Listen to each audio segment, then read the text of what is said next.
E sejam bem-vindos aqui à sala, na EBD, pelo chat, pelo YouTube, por onde Deus nos permitir chegar. Senhor, graças te damos por este momento na tua casa, por estarmos na tua presença.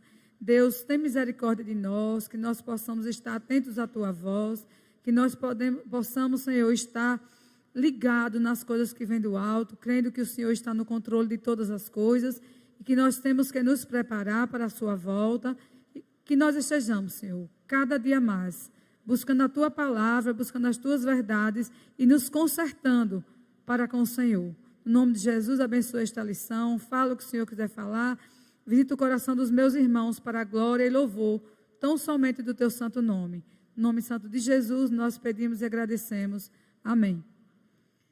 Bom, nós já estamos seguindo a lição que diz tudo sobre Jesus. Nesse tema nós vamos estudar o Cristo revelado e anunciado do Antigo Testamento. Então nós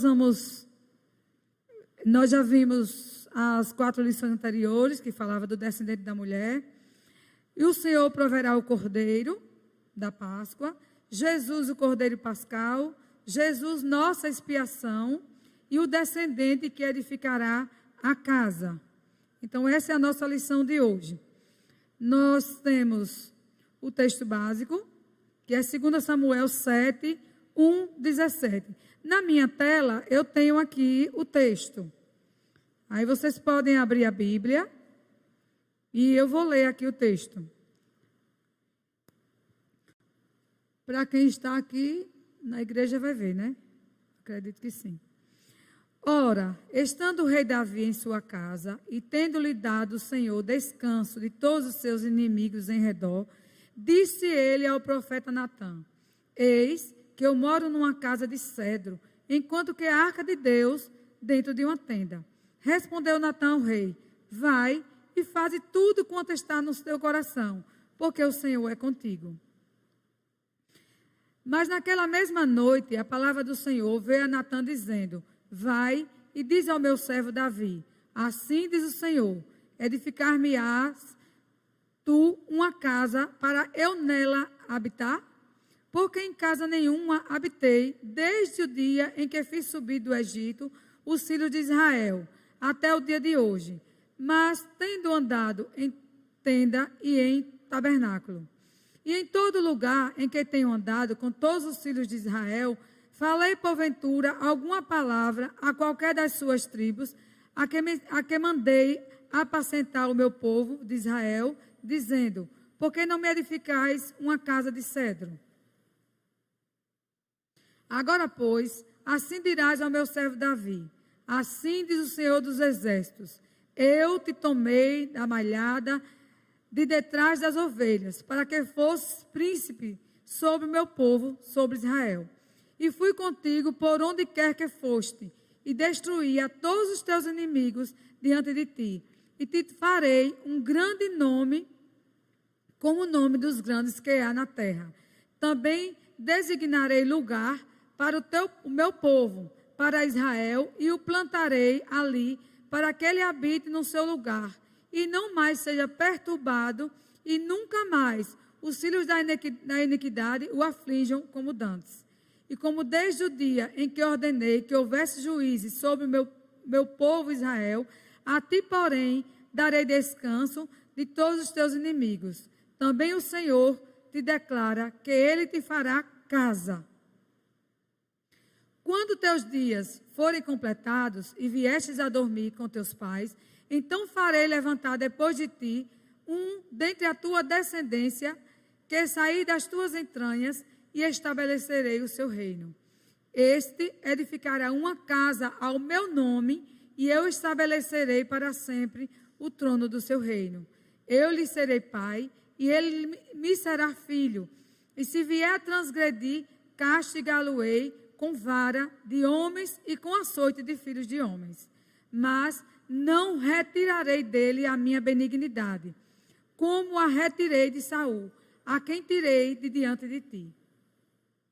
A tua casa, porém, e o teu reino serão firmados para sempre. Guardem essa palavra, para sempre, diante de ti. teu trono será estabelecido para sempre, conforme todas estas palavras e conforme toda esta visão. Assim falou Natã a Davi. A lição numa frase: Jesus é o descendente esperado, aquele que se assentaria para sempre no trono de Davi e edifica a casa de Deus. Essa é a lição numa frase, que nós vamos entender todo o contexto da lição.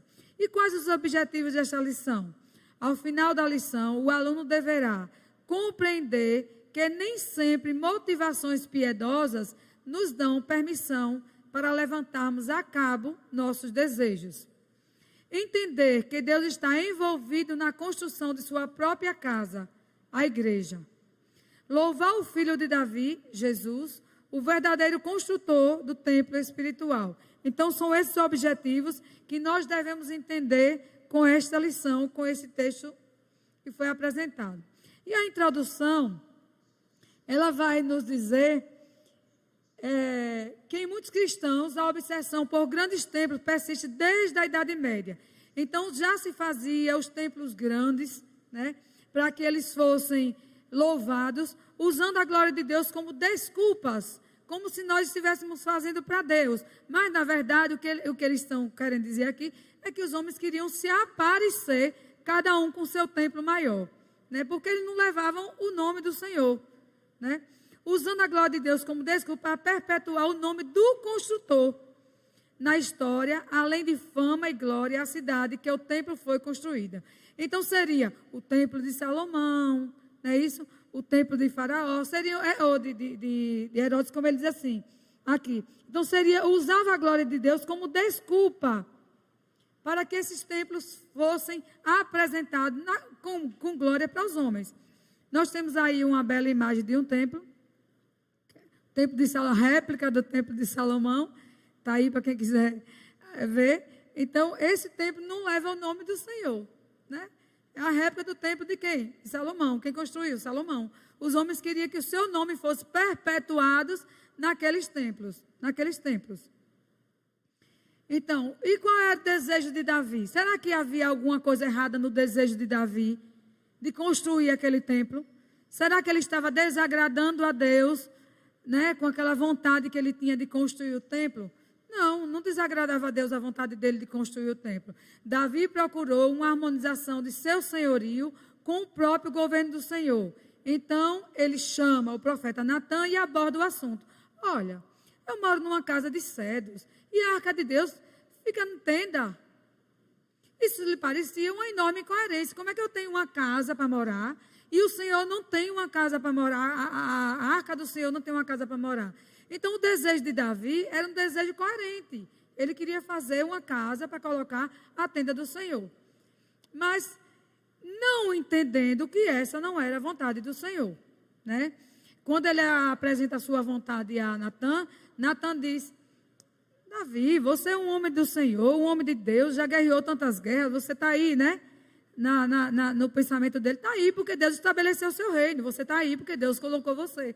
Então, não é nada demais. Faça o que está no seu coração. Imagine. Quando a gente diz faça o que está no seu coração, a Bíblia diz que o coração do homem é pecaminoso. Mas Natã deu aval, ele como profeta, faça, Natã, você é o rei, você pode fazer a casa. Mas não era o tempo, não era aquilo que Deus queria, não era a vontade de Deus que aquele templo fosse feito, não era a vontade de Deus naquele tempo e daquela forma, e não era aquilo que Deus queria. E a gente tem feito isso? Será que a gente tem perguntado ao Senhor qual é o tempo? Né? A gente tem que entender qual é a vontade de Deus, buscar a vontade de Deus e não fazer o que dá no meu coração. Porque o meu coração é pecaminoso e o meu coração me dirige para o mal. Então, foi isso que Deus desordenou a Natã, que não era daquela forma que Natã estava dizendo. Ele não tinha autoridade nenhuma para mandar Davi fazer o que estava no coração dele. Ele achou que sim, porque o desejo era coerente. Como é que eu digo, eu vou mudar essas flores aqui toda da frente da igreja, eu não quero, não gosto daquelas flores, vou botar ali, então eu vou fazer do meu jeito. Eu vou mudar as cadeias, vou botar do meu jeito. Eu acho que eu estou querendo agradar, eu quero uma coisa bonita. Mas Deus não estava preocupado com o templo físico, o templo de cedro. Deus estava preocupado com outro templo que seria construído, que era através do seu filho Jesus. Então vamos lá. O profeta Natan dá permissão a Davi para seguir seu coração, através dos seus sentimentos, de que a motivação piedosa e o objetivo piedoso. A motivação era piedosa, era por amor. Ele queria fazer isso por amor à obra de Deus, por amor às coisas de Deus.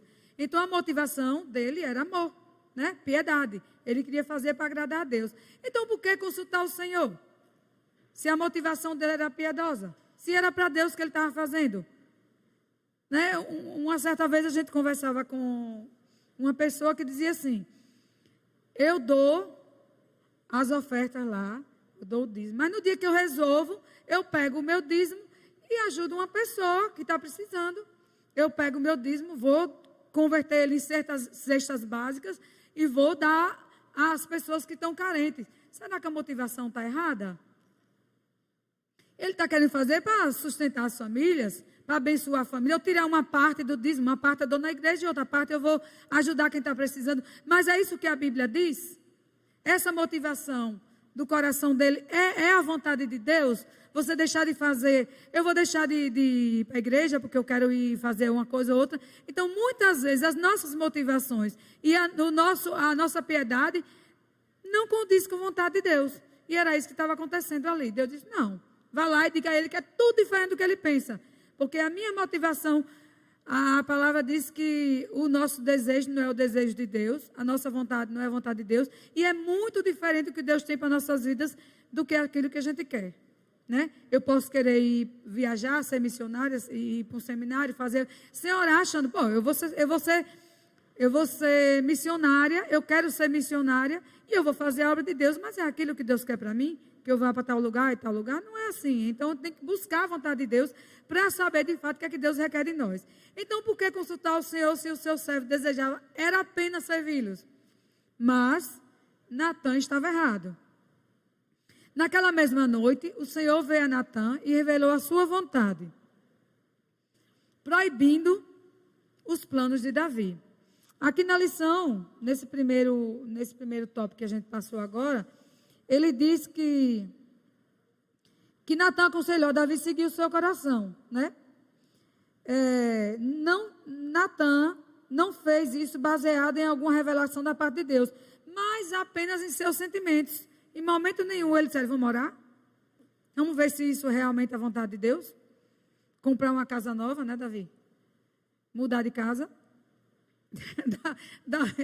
Eu estava dizendo que eu ia olhar uma casa, Davi falou assim: a senhora tem que fazer a sua parte.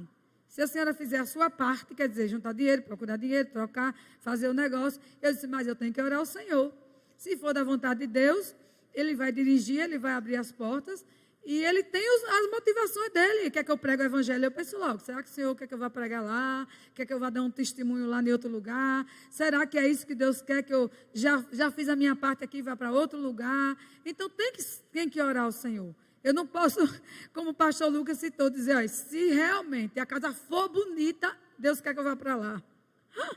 Então tem que a gente pedir a vontade de Deus. E é essa direção que o Senhor nos dá. Não é a minha vontade, por mais nobre que ela seja, por mais bonita, por mais bem intencionada que seja, que é a vontade de Deus. A palavra de Deus diz que Ele sabe os pensamentos e os planos que tem sobre nós. E tudo tem que ser para a glória dEle. Tudo tem que ser para a glória dEle. Até a comida, até a bebida, né? Até a reunião com alguns irmãos. Tudo tem que ser para a glória dEle. Se não for para a glória dEle, não estamos fazendo nada. Então, Deus não permitiu que Natan e Davi permanecessem no erro por muito tempo. Ele disse a Davi: edificar-me-ás tu casa para a minha habitação. A casa para a habitação de Deus é o templo? É o templo a casa para a habitação de Deus? Então, a casa para a minha habitação. Deus não habita em templos feitos por homens. Como o Senhor afirmou no versículo 13, o descendente de Davi é que prepararia uma casa para o Senhor. Uma casa, o templo. Não era tempo. Ainda não era tempo. Não era aquele tempo que Deus queria. Não era pela vontade de Davi. não era o tempo, não era a hora. Davi não era a pessoa, pior ainda, né? Não era o tempo, não era a hora, e ele não era a pessoa que ia construir. Que, segundo a palavra, ele não construiria, ele era um homem de guerra, era um homem que tinha as mãos manchadas de sangue, e não era aquele tempo que Deus queria, né? Não era aquele tempo que Deus queria para realizar aquela obra. A promessa do Senhor. Davi desejava construir um templo de cedro e tijolos para abrigar a arca da aliança. O Senhor promete construir a dinastia e a descendência de Davi. Dinastia, a casa era a dinastia, era a permanência do reino, que seria a descendência do rei que viria, que era Jesus. Aí ele estava apontando para Jesus.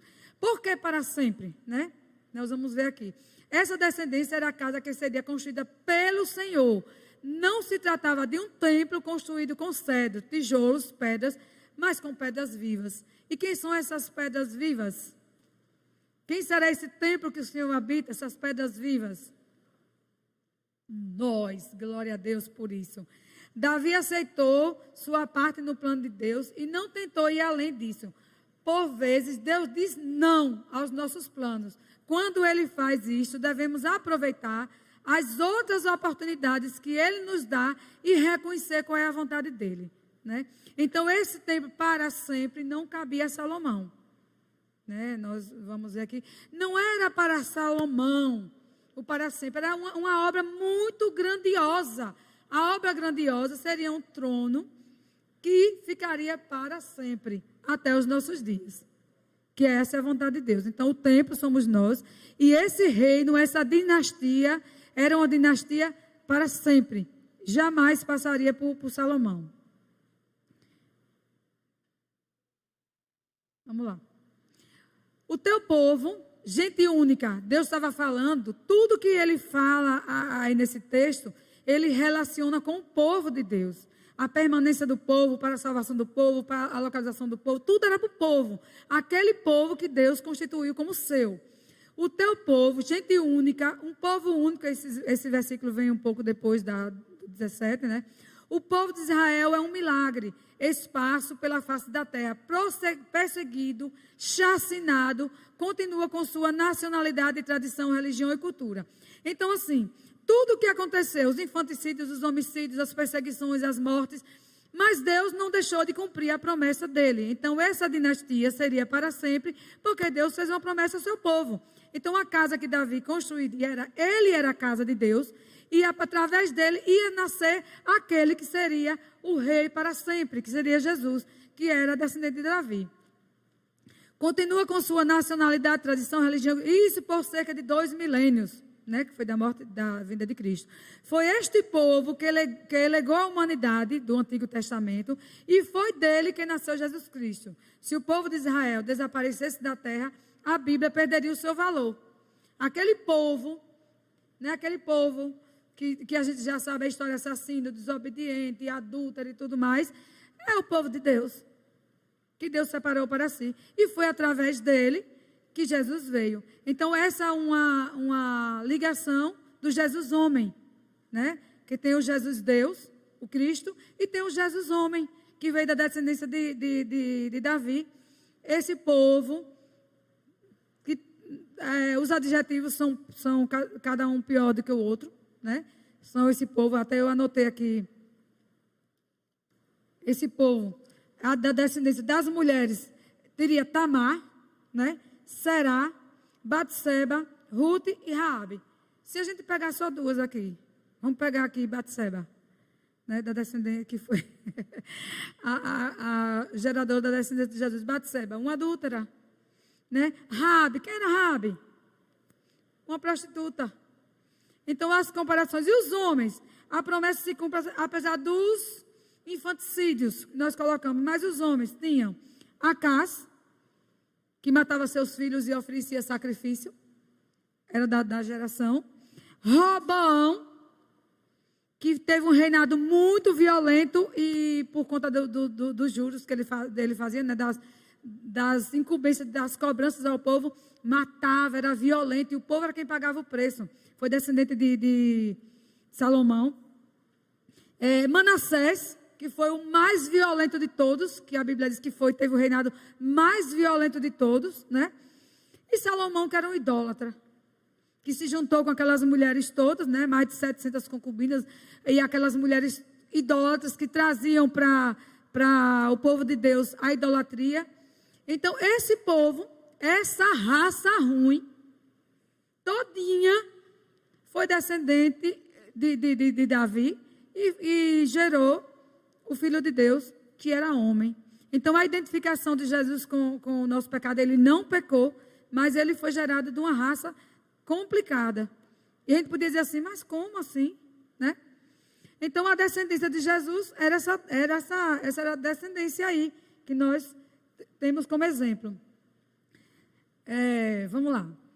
Se o povo de Israel desaparecesse da terra, a Bíblia perderia o seu valor e a obra de Deus em relação ao homem estaria em xeque-mate. E tu, ó Senhor, te fizestes o seu Deus. Esta é uma promessa particular ao povo de Deus que se encontra por toda a Bíblia. Esse povo prestava? Não, que povo não prestava. Mas é o povo que Deus escolheu. É o povo que Deus escolheu para salvar. E é o povo que Deus escolheu para representá-lo.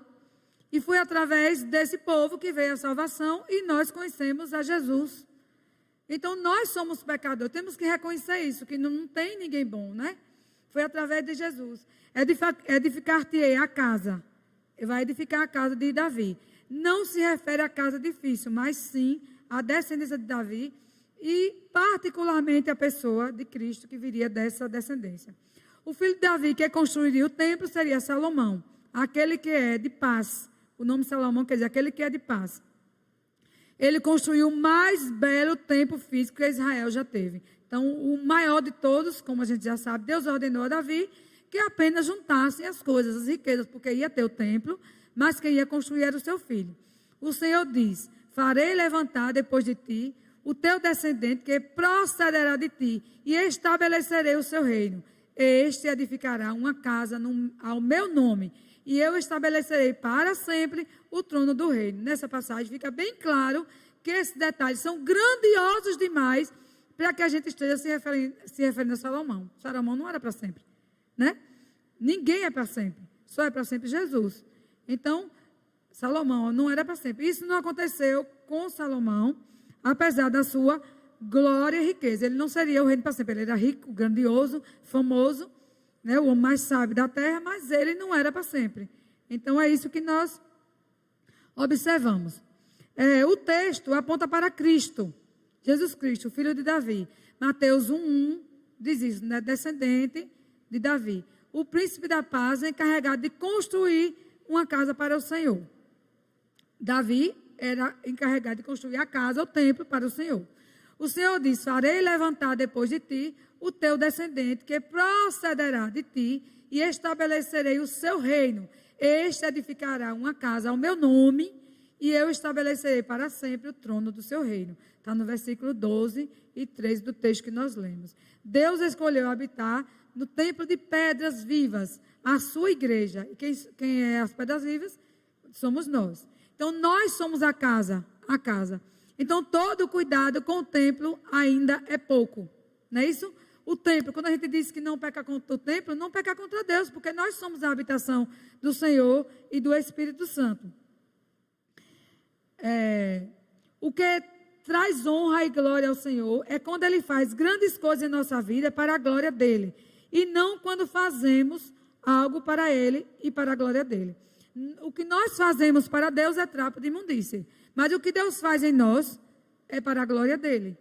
A transformação, a nossa vida de santidade, nosso caminhar com Deus é para a glória dEle. Mas quem faz isso é Ele mesmo. É Ele que nos separa, né? Que faz isso em nós. Vamos lá. Já encerrando, né? A conclusão diz que a glória de uma construção pertence ao construtor. Quando Deus diz a Davi assim, eu te tirei das malhadas. Veja de onde eu te tirei e te fiz rei. De onde foi que ele tirou Davi? Das malhadas. Ele está lembrando a Davi quem ele era, né? Um cabra humilde, um cabra que não tinha nenhuma perspectiva de nada, e Deus, todas as batalhas que ele enfrentou, foi vitorioso. Tudo que Davi fez para chegar até o reino, foi Deus que fez. Davi não teve nenhum mérito nisso, mas Deus fez. Deus usou e disse, olha, eu te tirei das malhadas. Então agora você quer escolher, você quer fazer do seu jeito? Ele lembrava a Davi isso, né? Que a glória de uma construção pertence ao construtor. Então ele queria construir, ele queria ficar famoso. A ideia dele era colocar a arca no lugar correto. A motivação era correta. Mas não era a vontade de Deus. É isso que nós temos que entender. Porque ali ia ser o templo de Davi. Em vez de ser o templo de Salomão, seria o templo de Davi, que Davi construiu. O primeiro templo ficou conhecido como o templo de Salomão. Na época de Jesus, o templo de Herodes, né? Então, a honra é para o construtor. A igreja de Deus edificada por Jesus é o corpo de Cristo. É bem diferente, né? Esse templo somos nós, então somos o corpo de Cristo. Templo do Espírito Santo de Deus. Então, este templo é o nosso corpo e é o templo do Espírito Santo pelo qual nós devemos cuidar, né? Nós somos santos no Senhor, então devemos cuidar. Você submete os seus desejos de fazer grandes coisas para Deus, a vontade dele revelada nas Escrituras, é aquilo que o pastor Lucas falou ontem. Tem que ser de acordo com as Escrituras, a nossa vontade. A gente não pode ficar supondo e criando. Deus vela pela sua palavra. Então, será que a nossa vontade está em consonância com a vontade de Deus? A minha, a sua, a dos irmãos que estão assistindo aí no YouTube? Será que a sua vida está em consonância com a vontade de Deus? Será que você é o templo do Espírito Santo, está honrando esse templo? Buscando não pecar, buscando fazer a vontade do Senhor. Nós caímos todos os dias, né? A palavra de Deus diz que o pecado nos assedia todos os dias. E nós temos que vigiar. Nós somos o templo do Espírito Santo. Ouvir a voz sutil do Espírito quando ele nos alerta para as coisas do Senhor. Eu pedi hoje orando, ontem e hoje orando ao Senhor, que tivesse misericórdia de mim na hora que eu vou falar, porque eu falo muito rápido, né? Eu não sei se é o estresse, o raciocínio que é assim, mas eu falo rápido e às vezes eu fico pensando que as pessoas não estão entendendo. Tomara que estejam entendendo. Isso aí é desde pequena. Eu cantava e dizia assim, cante mais devagar. Aí eu ia cantar uma música, cantava tão rápido que as pessoas não entendiam nem a letra, nem a música, nem nada. Mas Deus tem misericórdia e a obra dele, né? Ele faz do jeito que ele quiser. Você consegue enxergar a beleza e a glória do filho de Davi, o verdadeiro construtor do templo do Senhor? Será que a gente consegue enxergar a obra do Senhor em nós, ser gratos ao Senhor por tudo que Ele fez, a obra do filho de Davi, que é Jesus, verdadeiro construtor? E tinha muita discussão sobre essas questões, né? Naquele tempo, se Jesus era descendente mesmo, se não era. E os judeus, eles velavam muito pela genealogia, para saber se era realmente judeu. Nesse caso de Jesus, e nos outros casos, tem que ser tudo registrado, tem que saber quem era o pai, quem era a mãe, quem era o tio, quem era o avô. E Jesus era filho de Davi, homem, né? O Jesus homem, pela descendência de Maria e pela descendência de José. Todos dois eram da descendência de Davi, e eles eram primos. Naquele tempo não tinha problema nenhum os primos se casarem, né? Eles eram primos. E ele era judeu, pela sua genealogia, e por mais que eles brigassem, eles não tinham como contestar essa descendência de Jesus. Eu até ouvi numa pregação a história de um rabino que contestava. Ele não acredita que Jesus é o Filho de Deus. Mas ele dizia assim, como é que Jesus pode ser judeu, da descendência de Davi, se ele era filho adotivo de José? Porque José não era o pai, né? José casou com Maria, mas não era o pai. E Maria, ela teve Jesus por obra do Espírito Santo. Então, ele não é filho nem de Maria, ele queria contestar, né? Ele não é filho nem de Maria, que ele é filho ou não é filho de Maria gerado por José, e ele é filho de Deus, porque José não é o pai. Veja, aí ele entrou em contradição, ele acaba afirmando aquilo que ele não quer afirmar, que Jesus é filho de Deus, através do Espírito Santo, que Maria gerou.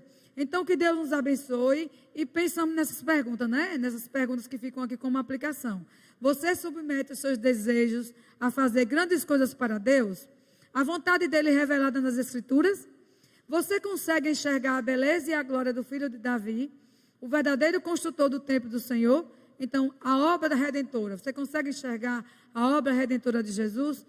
Né? Você consegue viver essa obra redentora como templo do Espírito Santo de Deus? Então, são essas perguntas que ficam para o nosso coração.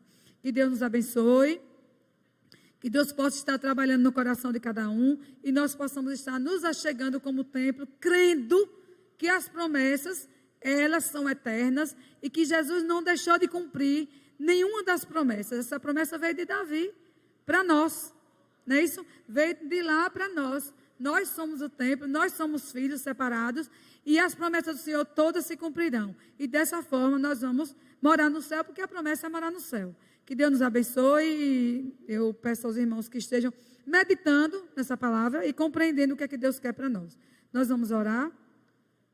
Deus, nós te louvamos, porque o Senhor nos fez templos, mesmo do jeito que nós somos, infiéis, imperfeitos, caídos, fracos, pecadores. O Senhor nos tirou, Senhor, do lamaçal do pecado, assim como tirou Davi de lá de trás das malhadas. O Senhor nos trouxe das trevas para a tua glória.